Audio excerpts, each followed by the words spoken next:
નમસ્કાર, હું છું પ્રિયા અને તમે જોઈ રહ્યા છો જનતા કી જાણકારી ન્યૂઝ। નજર કરીએ આજના સમાચાર ઉપર। પાલનપુર આબુ રોડ હાઈવે પર ખેમાણા ટોલ પ્લાઝા પર ખેડૂતોની ચીમકીનો મામલો। ટોલ પ્લાઝાની આજુબાજુ રહેતા ખેડૂતો અને ટોલ પ્લાઝા મેનેજમેન્ટ આમને સામને। ખેમાણા ટોલ પ્લાઝાના પ્રોજેક્ટ મેનેજરનું નિવેદન, ટોલ નાકા પર ફ્રી જવા દેવામાં આવે તો ફ્રીની કોઈ જોગવાઈ નથી। ભારત સરકારનું ટોલ ફ્રી માટેનું નોટિફિકેશન છે અને એના પર તમામ સૂચનાઓ છે। ટોલ ફ્રી માટેની કોઈ જોગવાઈ નથી, પરંતુ 350ના માસિક પાસની જોગવાઈ છે। અમે ભારત સરકારના નીતિ નિયમોને વળગીને રહીશું અને નીતિ નિયમ પ્રમાણે કોઈને પણ ટોલ ફ્રી નહીં મળે। ખેડૂતોની ચીમકી સામે ટોલ નાકાના પ્રોજેક્ટ મેનેજરે આપ્યો જવાબ। ખેડૂતોની 20 કિલોમીટર ટોલ ફ્રીની માંગણી નીતિ નિયમમાં આવતી નથી। ગઈકાલે ટોલ પ્લાઝા આજુબાજુના વિસ્તારના ખેડૂતો કે ટોલ ફ્રીની માંગ કરી હતી। ગઈકાલે ટોલ પ્લાઝા ખાતે થયેલી બેઠકમાં ખેડૂતોએ 18 તારીખે ઉગ્ર આંદોલનની ચીમકી ઉચ્ચારી હતી। ટોલ ફ્રીની વાતમાં ખેડૂતોની માંગણીઓ સ્વીકારવામાં નહીં આવે। ફ્રીની કોઈ જોગવાઈ નથી। રિપોર્ટ ભરત ઠક્કર, ડીસા, બનાસકાંઠા। આજે ખેમાણા ટોલ નાકો છે, શું મુશ્કેલીઓ આપને પડી રહી છે અને કેટલા ગામના ગ્રામજનો ખેડૂતો ભેગા થયા છે? ઓકે, આજ રોજ 10/8/2025ના રોજ દેવી માતા મુકામે આજુબાજુના 27 ગામના ખેડૂતો ભેગા થયા છે કે જે લોકોને હમણાં છેલ્લા 15-20 દિવસથી નવા કોઈ નિયમ પ્રમાણે 100 રૂપિયાના ફરજિયાત પાસ માટેની એ લોકો માગણી કરી રહ્યા છે કે જેના વિરોધમાં એ જે એમને મળેલો અમારો અધિકાર 20 કિલોમીટરમાં આવતા ટોલ ટેક્સના આજુબાજુના ગામડાઓનો ફ્રી જવા દેવાનો જે નિયમ છે એનું સદંતર ઉલ્લંઘન આ લોકો કરી રહ્યા છે। મનમાની કરી રહ્યા છે, અત્યાચાર કરી રહ્યા છે અને ગુંડાગર્દી એમના બાઉન્સરો ઊભા કરીને ખેડૂતો ઉપર અત્યાચાર કરી રહ્યા છે। એના વિરોધ કરવા માટે થઈને આંદોલન કરવા માટેની આજે પ્રથમ મિટિંગ હતી। જે બે મુદ્દા ઉપર અમારી આજથી એક લડત લડવાની છે। જે પ્રમાણે અગાઉ મદ્રાસ હાઈકોર્ટે નગરપાલિકાના હદથી 10 કિલોમીટર વિસ્તારની અંદર આવતા કોઈ પણ ટોલ ટેક્સને 10 કિલોમીટરથી બહાર હટાવવો, જે અમારા પાલનપુરના 6 કિલોમીટરના નગરપાલિકાના હદની અંદર આવે છે। એટલે કે આજે જે અત્યારે ખેમાણા ટોલ બૂથ છે એ ઇલીગલ છે, જે સદંતર ખોટું છે અને ખોટી રીતે ખંડણી ઉઘરાવવા માટેનું નાકું બનાવી દીધેલું છે, જેનો અમે બહિષ્કાર કરીએ છીએ। અને 20 કિલોમીટરના અંદર રેડિયસમાં આવતા લોકો કે જે લોકોને આપણા નેશનલ હાઈવે ઓથોરિટીના મંત્રી શ્રીમાન ગડકરી સાહેબે સંસદની અંદર કહ્યું હતું કે 20 કિલોમીટરમાં આવતી કોઈ પણ પબ્લિક જે લોકલ ગણાશે એ લોકલ પબ્લિકને જે તે ટોલ નાકા ઉપરથી એમના આઈડી પ્રૂફ ચેક કરીને જવા દેવામાં આવશે।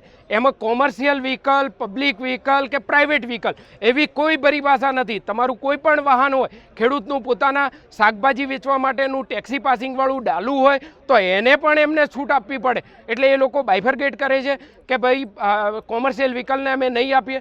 એ ખોટી વાત છે, ખોટી માગણી છે અને ખોટી દાદાગીરી છે, જેનો અમે વિરોધ કરવા માટે આજ રોજ અમે ભેગા થયા છીએ। અને અગાઉ અમે આના આજે ખેમાણા જે ટોલ નાકું છે એને લઈને શું સમસ્યા છે અને કેટલા ગામના જે ગ્રામજનો ભેગા થયા છે?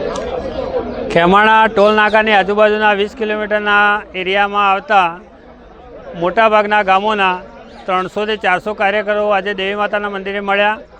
ખેમાણો ટોલ નાકો વર્ષોથી છે, પરંતુ એ દર વર્ષે અલગ અલગ કંપની એનો કોન્ટ્રાક્ટ લેતી હોય છે। કંપની એના ફાયદા માટે મનમાની કરી અને સરકારનો જે નિયમ છે કે 20 કિલોમીટરના એરિયામાં ટોલ ટેક્સ નહીં ભરવાનો, આ ટોલ નાકાએ અમને સર્વિસ રોડ નથી આપ્યો, બીજી કોઈ અમારે સુવિધા જોઈતી નથી।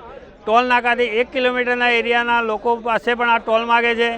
અમારા ઘરે બહારથી આવતા સગા સંબંધી બંધ થઈ ગયા છે, જેને ટોલ નાકું ઓલરેડી વાપરવાનું જ નથી।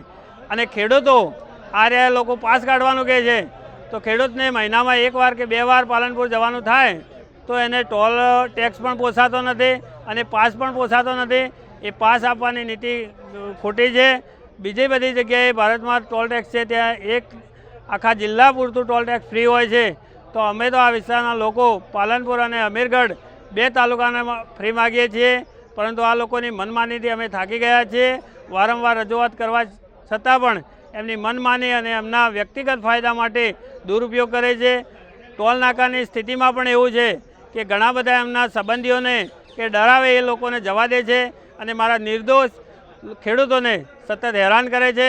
આજે ભારતીય કિસાન સંઘ સાથે ખેડૂતો મળ્યા હતા અને એમને એક નક્કી કર્યું છે કે 18 તારીખે ખૂબ મોટી સંખ્યામાં લગભગ 5000 ખેડૂતો ટોલ ટેક્સ ઉપર રજૂઆત કરશે, ત્યાં ધરણાનો કાર્યક્રમ કરશે, રેલી સ્વરૂપે કરશે અને જો તેના માટે પણ ખેડૂતલક્ષી નિર્ણય ટોલ નાકું નહીં લે તો આવનાર સમયમાં બહેનો સાથે અમે ખૂબ મોટા કાર્યક્રમો કરવાના છીએ. શું માંગણી છે અમારી એ જ માગણી છે કે જે સરકારે નક્કી કર્યું છે કે 20 કિલોમીટરના પહેલા ન્યૂઝની અંદર હાલમાં ચાલી રહેલા ન્યૂઝની અંદર ખેડૂતોની માંગણી છે કે 20 કિલોમીટરના અંદર એવી જોગવાઈ છે કે 20 કિલોમીટરવાળાને ફ્રી જવા દેવામાં આવે.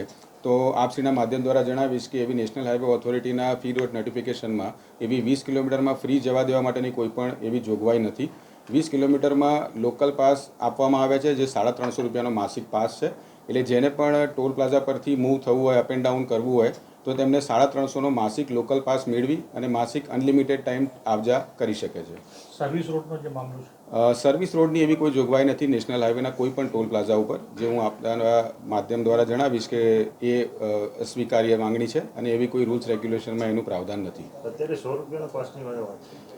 100 રૂપિયામાં એવું છે કે આપણે છેલ્લા 3 વર્ષથી વારંવાર ગામના જે 5 કિલોમીટર રેડિયસના જે ગામવાળા છે એમની વારંવાર માંગણી હતી કે અમારે 5 કિલોમીટરવાળાને પણ 350નો પાસ લેવો કે જે અમને વધારે મતલબ ભારે લાગે છે. તો મેં અમારા હાયર મેનેજમેન્ટ એટલે કે નેશનલ હાઈવે ઇન્ફ્રા ટ્રસ્ટના હાયર મેનેજમેન્ટ જોડે આ ચર્ચા કરી હતી અને 3 વર્ષ બાદ આ ચર્ચા જ્યારે મારી સ્વીકાર કરવામાં આવી અને એને 100 રૂપિયામાં તબદીલ કરવામાં આવી ત્યારે અમે એ પાસને અહીંયા એલિજિબલ કરાવડાવ્યો, જેની અંદર ઘણા લોકોએ અરાઉન્ડ 50થી ઉપર લોકોએ પાસ પણ બનાવ્યા છે અને લોકોએ સ્વીકાર પણ કર્યો છે. પણ ક્યાંક ને ક્યાંક અમુક લોકો દ્વારા એનો અસ્વીકાર કરી અને આ રીતનું મતલબ વલણ અયોગ્યમાં લેવામાં આવ્યું છે. ટોલ ટેક્સને લઈને ખેડૂતોની માંગણી સ્વીકારવામાં નહીં આવે. ટોલ ટેક્સ દ્વારા તો એક જ વસ્તુ છે કે જે રૂલ્સ એન્ડ રેગ્યુલેશન્સ છે એને જ ફોલો કરવામાં આવશે. રૂલ્સ રેગ્યુલેશનમાં જે 350નો માસિક પાસ છે એને જ સ્વીકાર કરવામાં આવશે. ફ્રીની એવી કોઈ જોગવાઈ છે નહીં. તો હું મારા માધ્યમ દ્વારા હું એનું અશક્ય કહી શકીશ. Okay, done.